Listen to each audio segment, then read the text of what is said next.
তারেক জিয়া এবং খালেদা জিয়ার বিরুদ্ধে আজ পর্যন্ত 1টি টাকা লুটপাটের পর কোনো প্রমাণ দেখাইতে পারে না। ঠিক না ঠিক? খালেদা জিয়াকে 10 বছর জেল দেওয়া হয়েছিল সম্পূর্ণ মিথ্যা বানোয়া। ঠিক কিনা বলেন? অপেক্ষা করতে হবে না। খেজুর গাছের পাশে দেখবেন সুন্দর পর পরে উঠতেছে, ওখানে মার্কা আরেকটা থাকবে, তার নাম কি? আমাদের ছবির সাথে, এই ছবির সাথে বাংলাদেশের রাজনীতি এবং বাংলাদেশের স্বাধীনতা সার্বভৌমত্ব যার সাথে সম্পর্ক। যখন আমার পুঁটি মাছের লোভ থাকে না, পুঁটি মাছের লোভ থাকে না, তখন আমি 50 হাত নিচের মাটির নিচের পানি দেখি। কিন্তু যখন পুঁটি মাছের লোভ আমার মধ্যে চলে আসে, তখন আমাকে অন্ধ করে দেয়। লোভ আমাকে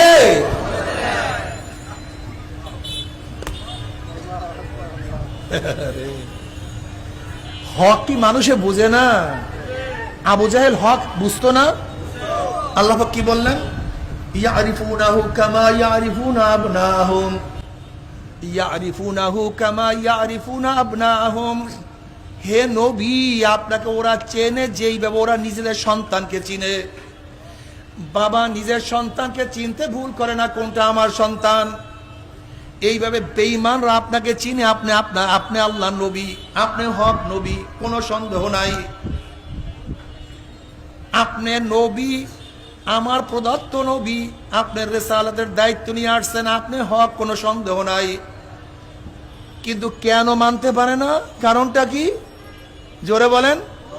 ক্ষমতার লোভ, অর্থের লোভ, সম্মান ইজ্জাতের লোভ ওদেরকে অন্ধ করিয়া ফেলাইছে। বিশ্বাস হয় না। এখানে হাজারো মুসলমান আছে যারা মনে করে আমরা যেই দল করি এইটা ইসলামের দুশ্মন, আমরা যেই পার্টি করি এটা চাঁদাবাজির পার্টি, আমরা যাদের পিছনে নামি, যাদের পিছনে স্লোগান, এরা খুনি, এরা ডাকাত, এরা ধর্ষক, এরা জালেম। বোঝে না তা না, কিন্তু তারপরও তাদের পিছনে কেন? ওই সাদার লোভ তাদেরকে অন্ধ করিয়া ফেলাইছে, ওই ক্ষমতার লোভ তাদেরকে অন্ধ করিয়া ফেলাইছে, তাদের সম্মানের লোভ থেকে অন্ধ করিয়া ফেলাইছে। যেরকম আবু জাহাল আমার নবীকে চেনার পরেও ঈমান আনতে পারে না লোভের কারণে, এরকম আমার হাজারো মুসলমান বাবারা, আমার লক্ষ লক্ষ মা বোনেরা লোভের কারণে হক বোঝার পরেও তারা হককে গ্রহণ করতে পারে না। ওরা বোঝে হক কিন্তু গ্রহণ করতে পারে না কেন? জোরে বলেন। লোভ। আমার চাঁদা চলিয়ে যাবে, আমার সম্মান থাকবে না, আমার সেক্রেটারি সভাপতি থাকবে না। যদি লোভকে দূর করতে পারো, আমার মাওলা তোমাকে এমন কিছু দান করবে যা চিন্তাও করতে পারবে না। তুমি কি জানো জনাবে মুহাম্মদ রাসূলুল্লাহ সাল্লাল্লাহু আলাইহি ওয়াসাল্লাম ফরমান, কাবে আহবার রাদিয়াল্লাহু রাওয়ায়াত আছে, আল্লাহ পাক জান্নাতের মধ্যে জান্নাতীদের জন্য একটা বিল্ডিং বানাবেন সবুজ ইয়াকুত পাথরের। কি পাথরের? সবুজ ইয়াকুত পাথর, অনেক অনেক দামি। বিশ্বাস করতে পারবে না কি পরিমাণের দামি। এই ছোট্ট একটা মার্বেলের মতো পাথরের দাম 200 কোটি টাকা। এই ছোট্ট একটা মার্বেলের মতো পাথর, সবুজ ইয়াকুত পাথরের দাম কত? 200 কোটি টাকা। বিশ্বাস করবেন না। আল্লাহ পাক জান্নাতের মধ্যে জান্নাতীদের সবুজ ইয়াকুত পাথরের একটা মহল বানাইবেন, বিল্ডিং বানাবেন। ওই বিল্ডিংটা কতটুকু হবে? আমার নবী আলাইহিস সালাতু ওয়াস সালাম ফরমান, বিল্ডিংটার মধ্যে 70,000 রুম থাকবে। 70,000 রুম, 70,000 কামরা।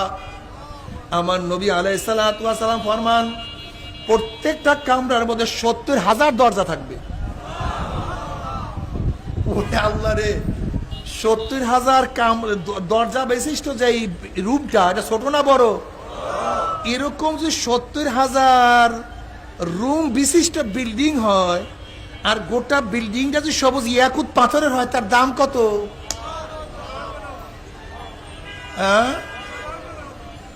এই বিল্ডিংটা আল্লাহ কাকে দিবে? কাকে দিবে? কোন জান্নাতীকে? যারা বেশি নামাজ পড়ছে, যারা রোজা রাখছে, যারা বেশি জিকির করছে, যারা শহীদ হয়েছে, না, আল্লাহ পাক এই দামি বিল্ডিংটা ওই জান্নাতীকে দিবে দুনিয়ার মধ্যে যাদের কাছে হারাম মাল পেশ করা হয়েছিল। কিসের মাল? হাতকে গুটায় ফেলাইছে, আমি খাবো না, হারাম ধরবো না, হারাম নিব না।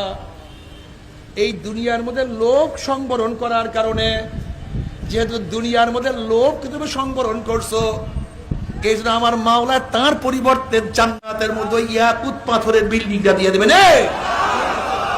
কয় টাকার লোক সংবরণ করছো? কয় হাজার টাকা, কয় লক্ষ টাকার লোক, আর তোকে এমন বিল্ডিং দিয়া দেব যা গোটা দুনিয়ার সমস্ত প্রেসিডেন্টরা একত্রিত হয়েও যে বিল্ডিং বানানো সক্ষম রাখে না। যা নিয়ে যা।